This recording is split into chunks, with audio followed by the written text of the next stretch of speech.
बिस्मिल्लाहिर्रहमानिर्रहीम, अस्सलाम वालेकुम। लीजिए, ये वक्त भी आना था मियाँ साहब पर। मियाँ नवाज शरीफ ने जिनको बड़े बड़े ओहदे दिए, चाहे वो पीसीबी की चेयरमैनशिप हो, 2 दफा पीसीबी का चेयरमैन बनाया नजम सेठी साहब, निगरान वज़ीर आला पंजाब बनाए गए। यही नहीं, लंदन में भी मुलाकातें, यहां पर भी एडवाइजर की हैसियत से साथ साथ नजर आते हैं। और जितने भी बड़े फैसले हों, ऐसे नहीं होता कि मुशावरत ना हो रही हो, मुलाकातें हो रही होती हैं। इनकी एहलिया मुस्लिम लीग नून के साथ यानी एमपीए के तौर पर काम करती हैं, मेंबर पंजाब असेंबली बनती हैं, नून लीग को ज्वाइन करती हैं। यानी इतनी कुर्बतें बताने की जरूरत नहीं है, सबको पता है।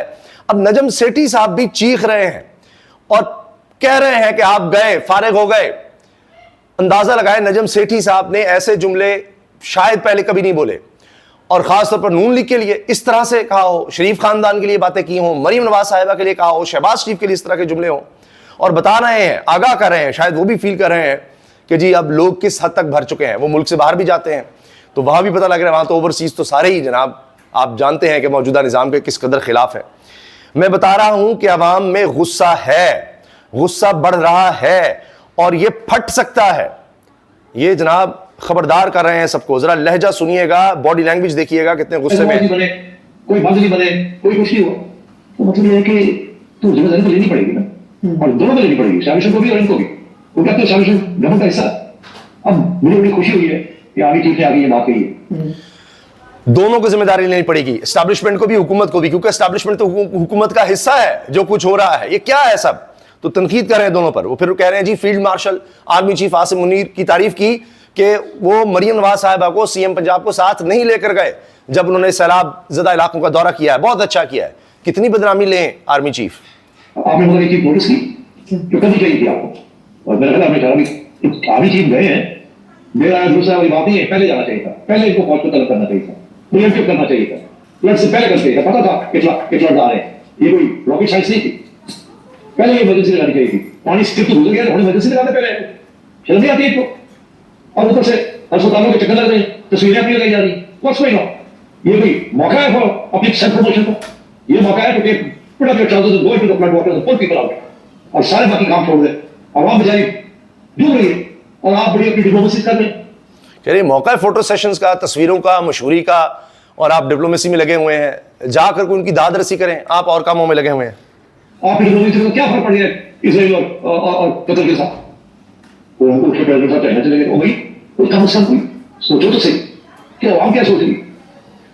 आवाम इज एंग्री, गुस्सा है आवाम के अंदर, और अब सिंध में आने वाला गुस्सा। अभी बिलाल भुट्टो साहब गए ना, अभी मुजफ्फरगढ़ गए, छोटी मोटी पीपी पार्टी सिटी से लोगों का आया। कह रहे हैं कि जी अभी तो सिंध की तरफ आने वाला है, अवाम में गुस्सा है। लेकिन सिंध का आप सुन लीजिए, पहले जरदारी साहब चले गए, फिर आसफा साहिबा और बिलावल साहब, वो भी खुसूसी प्लेन से, स्पेशल तैयारे से गए हैं। अंदाज़ा लगाइए, आप तनकीद कर ले, उनको कोई परवाह नहीं है। स्पेशल तैयारा कोई उन्होंने अपनी ज़ात से तो किया नहीं होगा, उसका खर्चा यही अवाम गरीब टैक्स के पैसे से देगा। ये सोच ही नहीं है। इतना फ़र्क है अवाम और अशराफिया में। उसमें आप जजेस की तनख्वाहें देख लें, उसमें आप पार्लियामेंटेरियंस को देख लें, उसमें आप हायर ब्यूरोक्रेसी को देख लें, उसमें आप जहां जहां जो बंदा किसी इदारे में ऊपर बैठा हुआ है, आप उनके दफातर देख लें, उनकी गाड़ियां, उनका प्रोटोकॉल, 2-2 हज़ार लीटर पेट्रोल, नौकर चाकर, हर चीज मिल रही है, घर मिल रहे हैं। इतनी दौलत, तो जाहिर है वो लगेगा कि ये तो हमारा हक है। चार्टर्ड प्लेन करवा रहे हैं, चार्टर्ड प्लेन। चीन के दौरे पर भी जाना है, कोई सरकारी ओहदा पास नहीं है कि ये कि जी जरदारी साहब की औलाद है जी, तो जा रहे हैं जी दोनों बहन भाई, और वहां पर जा रहे हैं जी क्या एमएनए की हैसियत से। कौन लेता है किसी मेंबर पार्लियामेंट को? देखा है आज तक कि वो पूरा तैयारा, जिन कौमों के पास सबसे ज्यादा दौलत है वो भी हरकत नहीं करते कि पूरे का पूरा जहाज बुक करवा कर उस तरह से जनाब 2 एमएनए जा रहे हैं, अच्छा जी वो कोई शाही खानदान की औलाद है, वो इस तरह की हरकतें हो रही हैं। पार्टी के लोग क्या एडमिनिस्ट्रेशन ने इनकी हेल्प की है? चीफ मिनिस्टर जाती है तो सारी एडमिनिस्ट्रेशन पीछे होगी, बिलाओ ज्यादा रहते हैं, ठीक है, वो बना लेते हैं। That's it. ये क्या बात है? इसको पॉलिटिक्स खेल दिए सरकार ने, दिस इज नॉट राइट। और ऊपर से मैं समझता हूं ये भी जो चीफ गए हैं ना, किसी को साथ ही लेके गए, सिर्फ ब्यूरोक्रेट को साथ ले गए, जीएसओ के साथ ले गए, ठीक है, बिल्कुल ठीक है। मुझे वो क्यों सीएम को क्यों साथ लेके गए? मेरा ख्याल है वो भी हम समझते हैं कि अपनी लायबिलिटीज को कभी रखना चाहिए। आर्मी चीफ भी समझते हैं सीएम को इसलिए साथ नहीं लेकर गए कि अपनी लायबिलिटीज को, बोझ को कम ही रखना चाहिए। मैं आपको बता रहा हूं, आवाम में गुस्सा है, गुस्सा बढ़ रहा है, ये फट सकता है। मीडिया में गुस्सा ये बढ़ रहा है, ये फट सकता है। मैंने काफी अच्छे से चुप रहा हूं, मैं देख रहा हूं ये हो क्या रहा है। तो इनको समझना चाहिए सियासतदानों को कि this is no time for corruption, this is no time for junkets, this is no time to this is time to be with the people. Corruption का टाइम नहीं है। वो कह रहे हैं मैं बड़े अरसे से देख रहा हूं, खामोश रहा हूं, अब बहुत हो गया। यानी वो ये कहना चाह रहे हैं कि करप्शन अब भी हो रही है, बस कर दो, इस दौर में तो करप्शन ना करो, डूबते लोगों को बचाओ। खुशियां हमें शामिल होना चाहिए। कितने शामिल है? एक हेलीकॉप्टर में बैठ के चले गए थे, तो जाके उधर स्पीकर लगा के गलता किया है, दिस इज आप उनके घर में शामिल हो रहे। और ऊपर से ये जो खबरें आ रही है कि प्राइवेट सेक्टर वाले वो बड़े बड़े जमींदार जो है जिनके पास किसी वो पैसे भी चार्ज कर रहे हैं, लोग का नहीं पता किया जाए, कौन है, एक्शन किया जाए, क्यों नहीं? वो पता तो लगे भी government is involved in sorting out this matter. ये क्या है? मरियम की तरफ इशारा है कि जी वो जाकर और जनाब वो माइक में, माइक्रोफोन में जाकर दूर कई गज दूर खड़े होके बस मुखातिब हो रही हैं लोगों से, जनाब बस बात कर रही हैं। ये क्या है? यानी अब नजम सेठी साहब वो भी अगर ये कह रहे हैं तो आप सोचिए ना कि हुकूमत को सपोर्ट करने वाले लोग अगर यहाँ तक आ गए हैं तो बाकी क्या बचा है। एक अफसोसनाक वाक़या है जी जो पेश आया है justice supreme court Ayesha Malik साहिबा के स्क्वाड के साथ, और ये भी उसमें शामिल थी। काला शकाकू के करीब जस्टिस आयशा मलिक के स्क्वाड का हादसा, एलीट फोर्स की गाड़ी उलटने से 5 मुलाजिम जख्मी हो गए। 3 जख्मियों की हालत तशवीशनाक है, उन्हें अस्पताल मुंतकिल किया गया है। तेज रफ्तारी के बायस ड्राइवर गाड़ी का तवाज़ुन बरकरार न रख सका। ट्रैफिक हादसे में जस्टिस आयशा मलिक महफूज रहीं, पुलिस ये कह रही है। और सुप्रीम कोर्ट की जस्टिस आयशा मलिक को सिक्योरिटी के हमरा भिजवा दिया गया।